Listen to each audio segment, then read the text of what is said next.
A few moments later. Assalamualaikum warahmatullahi wabarakatuh. Salam sejahtera untuk kita semua. Perkenalkan, nama saya Alinia Indang, NIM 24601036 dari Universitas Indonesia Timur, Fakultas Ekonomi dan Bisnis, Prodi Manajemen.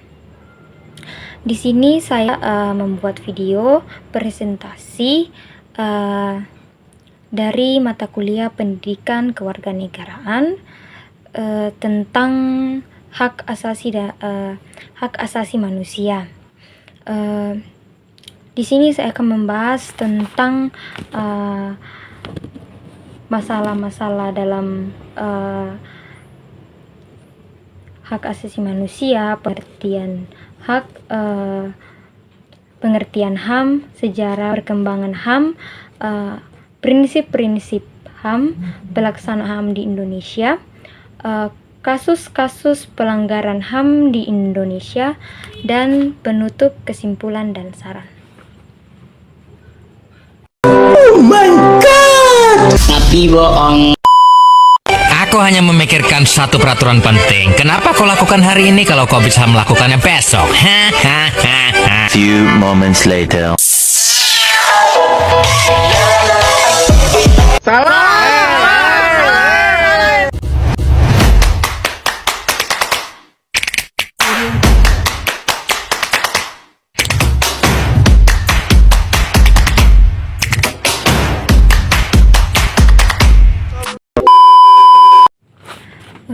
Baik, kita akan masuk ke bab pertama, pendahuluan, latar belakang.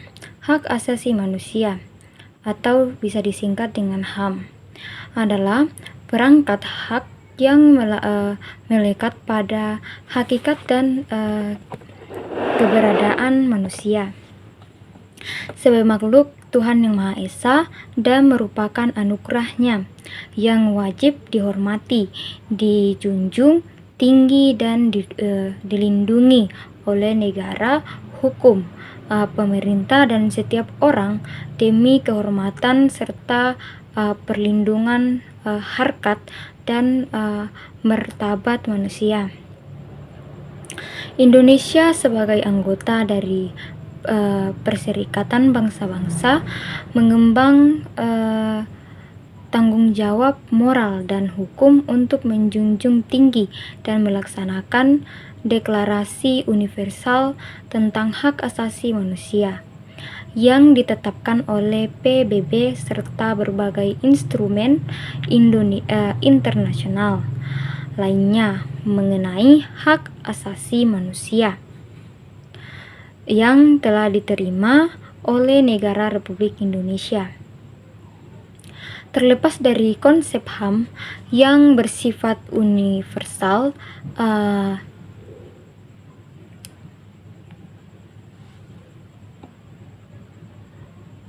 namun pada penerapannya harus memperhitungkan budaya dan tradisi negara setempat. Faktor ekonomi atau tingkat kesejahteraan masyarakat dapat diangkat sebagai pemegang peran penting yang pada akhirnya ikut menentukan kualitas pengangkan HAM di suatu negara, sehingga dapat diartikan bahwa semakin bagus kualitas kesejahteraan di suatu negara, maka semakin tinggi kemampuannya untuk memajukan perlindungan terhadap HAM.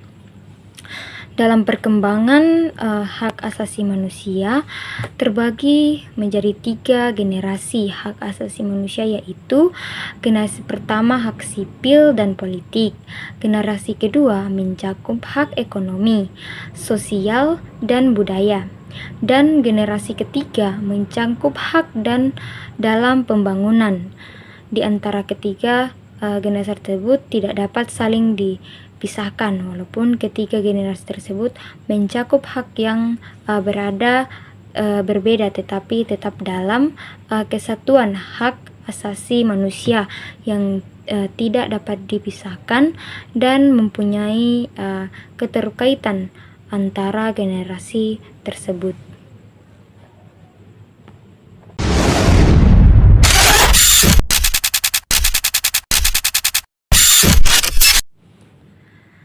Hak tersebut bersifat universal dan dimiliki setiap orang kaya maupun miskin, laki-laki ataupun perempuan. Hak-hak tersebut mungkin saja dilanggar, tetapi tidak pernah dapat dihapuskan. Hak asasi manusia adalah hak hukum. Ini berarti bahwa hak-hak tersebut merupakan hukum. Hak asasi manusia dilindungi oleh konstitusi dan hukum nasional. Banyak negara dunia, hukum hak asasi manusia adalah setiap hukum yang dapat digunakan untuk memajukan atau melindungi hak asasi manusia. Hak asasi manusia didasarkan pada prinsip dasar bahwa semua orang mempunyai martabat kemanusiaan hakiki tanpa memandang jenis kelaminnya, ras, warna kulit, agama, bangsa, dan kekayaan. Beberapa pengertian berkaitan dengan hak asasi manusia sesuai dengan Undang-Undang Nomor 39 Tahun 1999 tentang hak asasi manusia dan Undang-Undang Nomor 26 Tahun 2000 tentang pengendalian HAM adalah sebagai berikut. Yang pertama, kewajiban dasar manusia adalah seperangkat kewajiban yang apabila tidak dilaksanakan, tidak memungkinkan terlaksananya dan tegaknya hak asasi manusia. Dalam pasal 1 ayat 2 Undang-Undang 29 tahun 1999 hak asasi manusia. Yang kedua, penyiksaan adalah setiap perbuatan yang dilakukan dengan sengaja sehingga menimbulkan rasa sakit atau penderita yang hebat, baik jasmani maupun rohani, pada seseorang untuk memperoleh pengakuan atau keterangan dari seseorang atau dari orang ketiga dengan menghukumannya atas suatu perbuatan yang telah dilakukan atau diduga telah melakukan oleh seseorang atau orang ketiga atau untuk suatu alasan yang didasarkan pada setiap bentuk diskriminasi.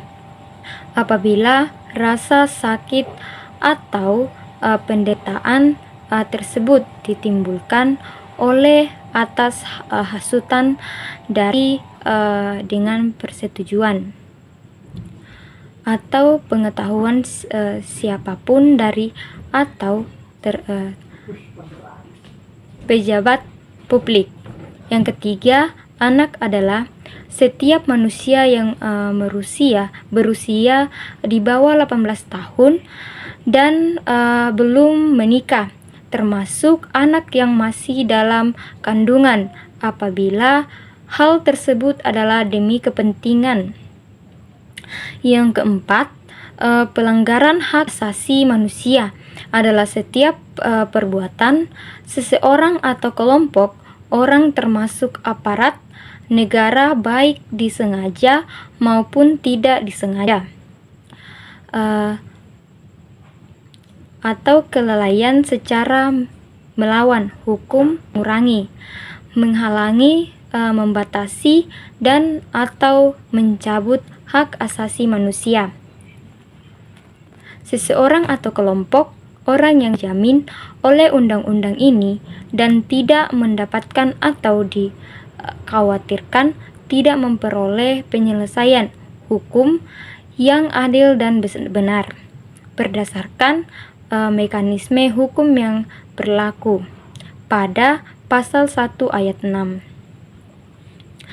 Yang kelima, Komisi Hak Asasi Manusia atau Komnas HAM adalah lembaga mandiri yang berkedudukan setingkat dengan lembaga negara lainnya yang berfungsi melaksanakan pengkajian, penelitian, penyuluhan, pemantauan, dan mediasi hak asasi manusia. Yang keenam, pelanggaran hak asasi manusia yang berat adalah pelanggaran hak asasi sebagaimana dimaksud dalam undang-undang ini, pasal 7 huruf A dan B Undang-Undang Nomor 26 Tahun 2000 pengadilan HAM yang meliputi kejahatan genosida, kejahatan terhadap kemanusiaan.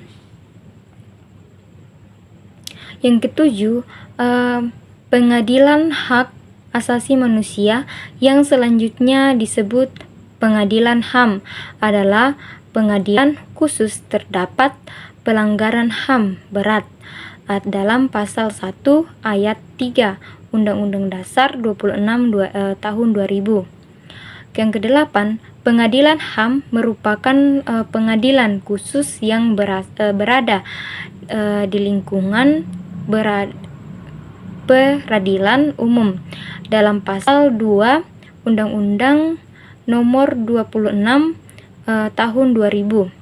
Setiap orang adalah yang kesembilan, setiap orang adalah orang perorangan atau kelompok orang baik sipil, militer maupun polisi yang bertanggung jawab secara individu.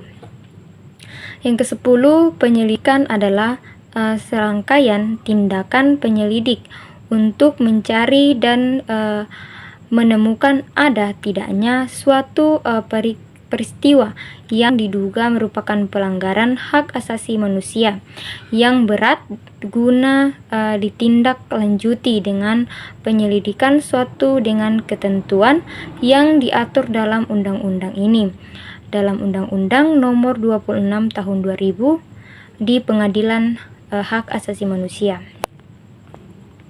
Yang ke-11, pelanggaran hak asasi manusia yang berat adalah pelanggaran hak asasi manusia sebagaimana dimaksud dalam Undang-Undang Pasal 1 ayat 2 dalam Undang-Undang Nomor 26 Tahun 2000. Yang ke-12, pengadilan hak asasi manusia yang sebenarnya disebut pengadilan HAM adalah pengadilan khusus terhadap pelanggaran HAM yang berat.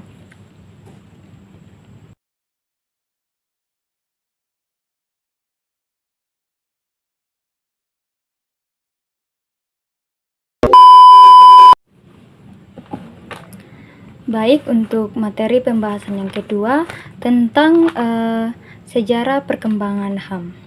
Sejarah perkembangan HAM hak asasi manusia.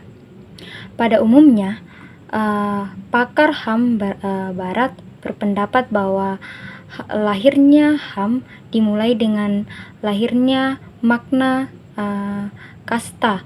Namun jauh sebelum makna kasta lahir, konsep Islam tentang HAM telah lebih dahulu dikenal, bahkan dengan substansi yang jauh lebih komprehensif. Setelah dunia mengalami perang dunia yang melibatkan hampir seluruh kawasan dunia, di mana hak asasi manusia pada saat itu diinjak-injak, timbul keinginan untuk merumuskan hak-hak asasi manusia itu di dalam suatu naskah internasional. Usaha ini baru dimulai pada tahun 1949 dengan diterimanya Universal Declaration of Human Rights atau pernyataan sedunia tentang hak-hak asasi manusia. oleh negara-negara yang tergabung dalam Perserikatan Bangsa-Bangsa. Dengan kata lain, lahirnya Deklarasi HAM Universal merupakan reaksi atas kejahatan keji kemanusiaan yang dilakukan oleh kaum sosialis nasional di Jerman pada tahun 1933 sampai 1945.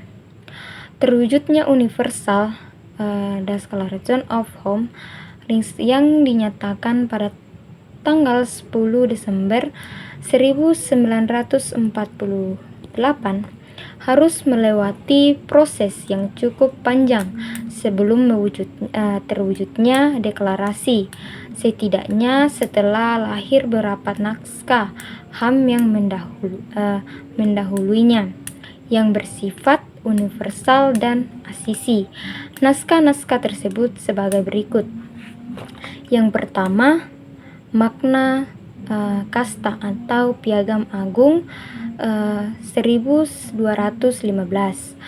suatu dokumen yang mencatat beberapa hak yang diberikan oleh Raja John dari Inggris kepada beberapa bangsawannya atau tuntutan mereka.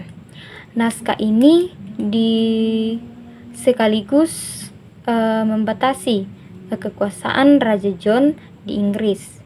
Yang kedua, Bill of Rights atau Undang-Undang Hak pada tahun 1689, suatu undang-undang yang diterima oleh Parlemen Inggris yang merupakan perlawanan terhadap Raja James II dalam suatu revolusi hak berdarah yang dikenal dengan istilah The Close Revolution of 1688.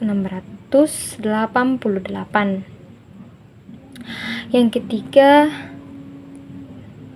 Declaration des Classes des d'Ordre et de Kalian atau pernyataan hak-hak manusia dan warna negara 1789, suatu naskah yang dicetuskan pada permulaan revolusi Prancis sebagai perlawanan terhadap kewenangan rezim lama. Yang keempat, Bill of Rights atau Undang-Undang Hak, suatu naskah yang disusun oleh rakyat Amerika pada 1769 dan kemudian menjadi bagian dari Undang-Undang Dasar pada 1891. A few moments later. Baik, untuk pembahasan yang ketiga tentang prinsip-prinsip hak asasi manusia. Prinsip hak asasi manusia atau HAM adalah prinsip-prinsip yang mengatur bagaimana HAM harus dihormati, dilindungi, dan dipenuhi oleh negara, masyarakat, dan individu. Prinsip-prinsip ini mencakup universal, tak terbagi, saling bergantung, dan saling terkait, serta kesetaraan dan non-diskriminasi. Selain itu, prinsip HAM juga menekankan tanggung jawab negara untuk melindungi dan memenuhi hak-hak asasi manusia.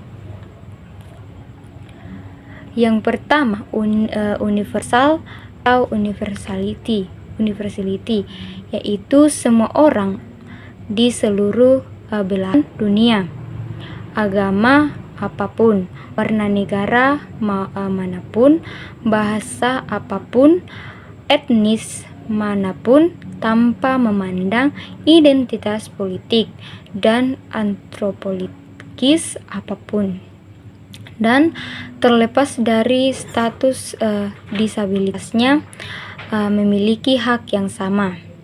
Yang kedua, tak terbagi, yaitu setiap orang memiliki seluruh kategori hak yang tidak dapat dibagi-bagi. Saling bergantung pada prinsip ini, jenis hak tertentu akan selalu bergantung dengan hak yang lain. Sebagai contoh, hak atas pekerjaan akan bergantung pada terpenuhinya hak atas pendidikan. Saling terkait, yakni sebuah hak akan terkait dengan hak yang lain. Misalnya, hak untuk hidup, hak menyatakan pendapat, dan hak memilih agama dan lainnya. Kelima, kesetaraan masyarakat, adanya perlakuan yang setara di mana pada situasi yang sama harus diperlakukan dengan sama, dan di mana ada situasi berbeda dengan sedikit perbedaan maka diperlakukan secara berbeda. Nomor 6, non-diskriminasi, yakni setiap orang harus diperlakukan dan memiliki kesempatan setara di hadapan hukum. Ketika orang tidak diperlakukan atau memiliki kesempatan tidak setara, maka disitulah diskriminasi terjadi. Tanggung jawab negara, yakni prinsip yang kemudian dibagi menjadi kewajiban untuk menghormati, kewajiban untuk memenuhi, dan kewajiban untuk melindungi.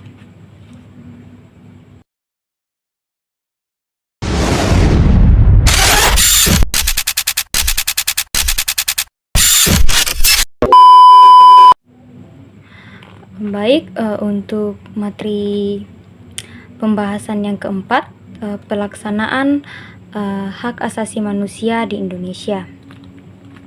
Pelaksanaan hak asasi manusia atau HAM di Indonesia masih terjadi isu yang kompleks dan belum sepenuhnya terwujud. Meskipun ada upaya untuk melindungi HAM melalui undang-undang dan lembaga terkait seperti Komnas HAM, masih banyak kasus pelanggaran yang terjadi dan belum terselesaikan.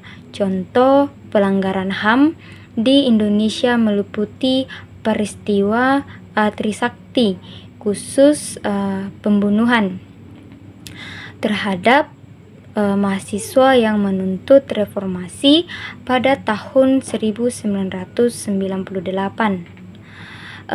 Adapun pelaksanaan HAM di Indonesia, yaitu yang pertama,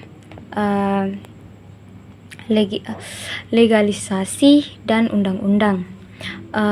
Indonesia memiliki Undang-Undang Nomor 39 Tahun 1999 tentang Hak Asasi Manusia atau HAM dan Undang-Undang Nomor 26 Tahun 2000 tentang Pengadilan HAM yang menjadi dasar hukum untuk melindungi dan menegakkan HAM.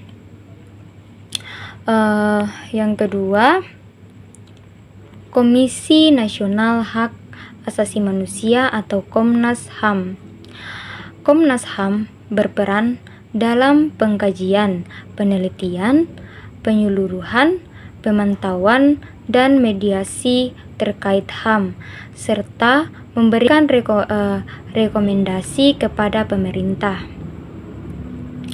Yang ketiga, peran pemerintah.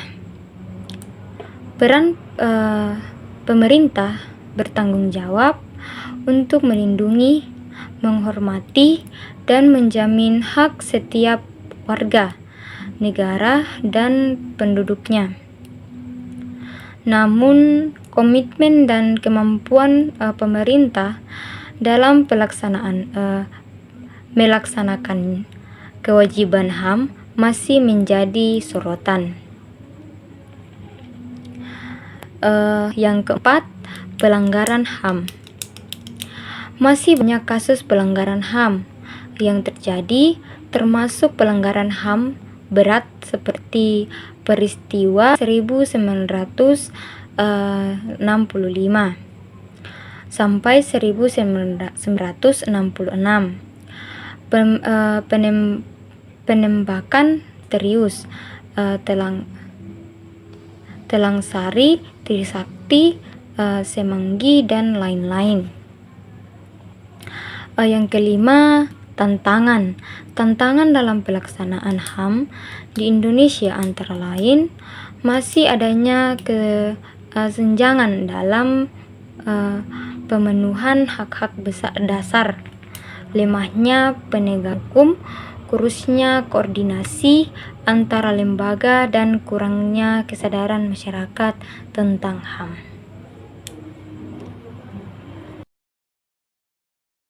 A few moments later.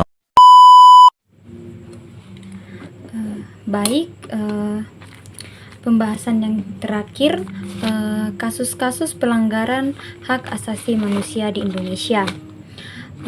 Yang pertama, kekerasan polisi dan pelanggaran HAM lainnya warnai aksi damai Hari Buruh Internasional 2025. Perayaan Hari Buruh Internasional tahun 2025 yang berlangsung serentak di beberapa kota di Indonesia pada 1 Mei lalu diwarnai dengan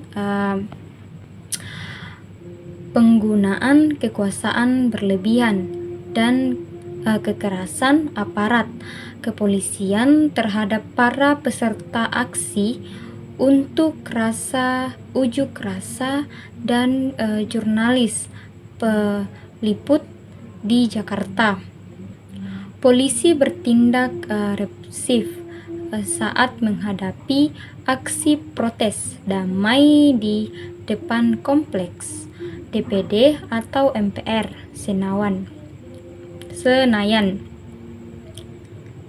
Tim Advokasi untuk Demokrasi atau TAUD mengungkapkan bahwa aparat menghadang dan menggeledah perangkat aksi dan barang pribadi mahasiswa yang melakukan aksi di depan gedung DPR pada pagi hari, bahkan terhadap mahasiswa yang dituduh sebagai kelompok anarko tanpa dasar yang jelas.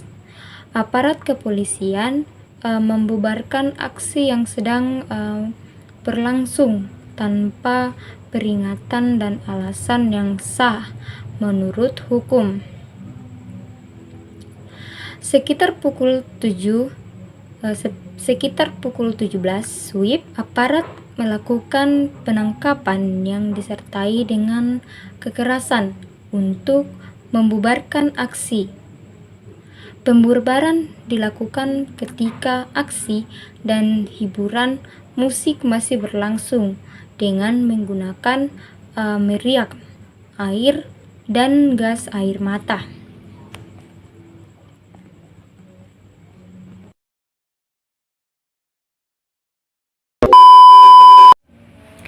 Baik, terima kasih.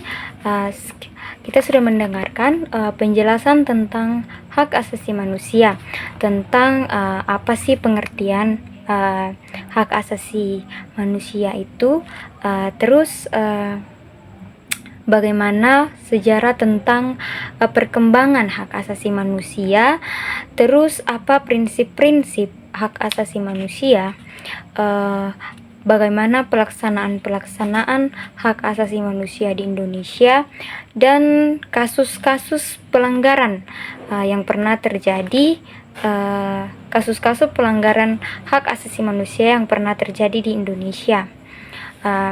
Kita masuk ke dalam penutup. Saya akan memberikan kesimpulan dari materi-materi yang saya sudah paparkan di video sebelumnya.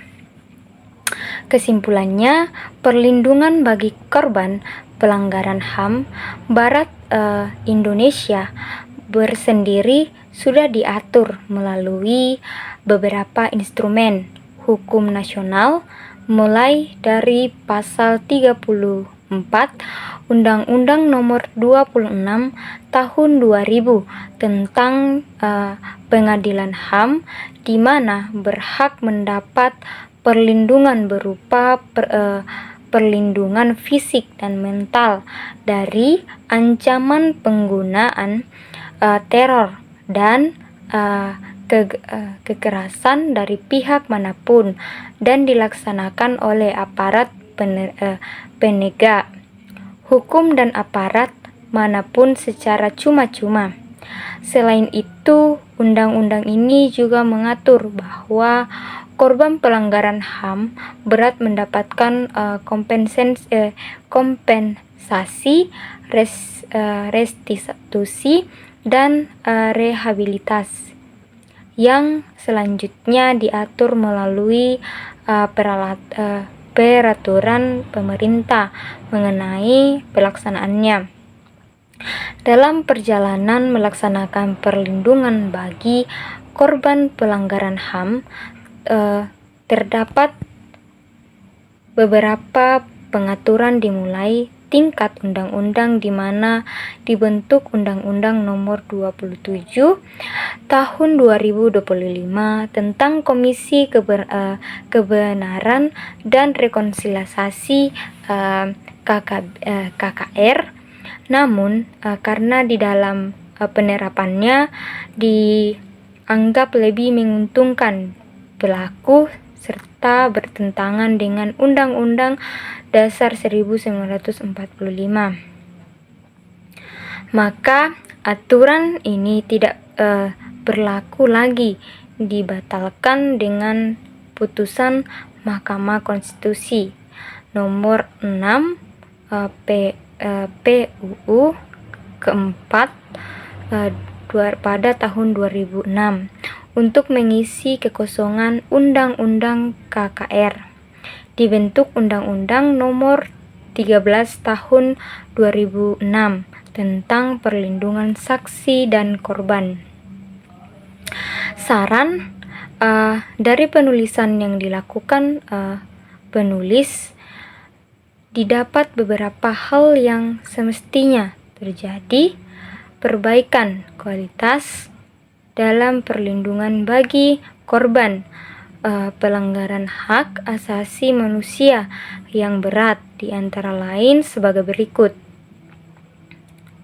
Yang pertama, pemerintah hendaknya melakukan evaluasi kembali terhadap seluruh peraturan perlindungan undang-undang yang berkaitan dengan perlindungan bagi korban pelanggaran HAM Barat, baik dari segi perlindungan yang akan diberikan maupun tata cara perlindungan yang diberikan.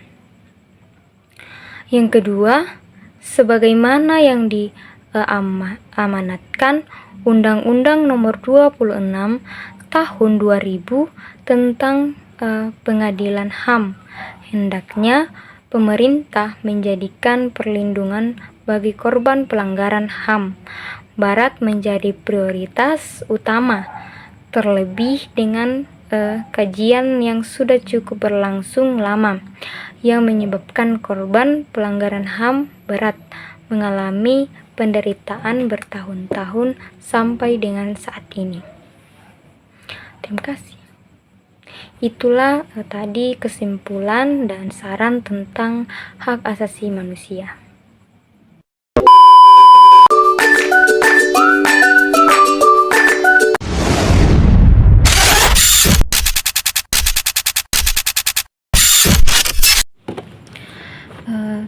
Baik, terima kasih. Sekian dari video presentasi saya.